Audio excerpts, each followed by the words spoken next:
Chinese daw siya.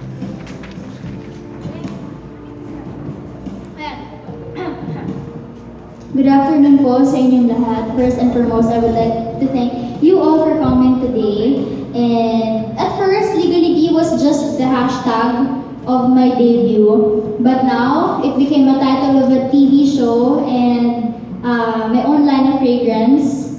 And I would like to take this opportunity to ask for your help to promote for Legally B, the TV show. Yung pinag-usapan po natin before. It aired and it airs every Saturday, 11:30 a.m. on GMA News TV. It's a reality magazine lifestyle show that features the preparations for my debut and my personal life off-cam and everything else in between. It's my personalized Legally B scents from Arctic Rituals Fragrance Library.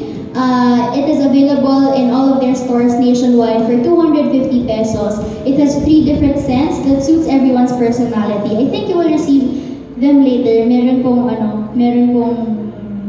pasample dyan sa booth. And so, with L-carnitine, collagen, and green tea extract. So yun, super short lang, and thank you po for coming today. Yun na, sabi ko before, ayoko talaga mag-debut, kaya lang sabi, I just wanted to travel, and then sabi ng artist center ni Mama and my friends, na once in a lifetime ka lang naman mag-18, so why not make it a night to remember.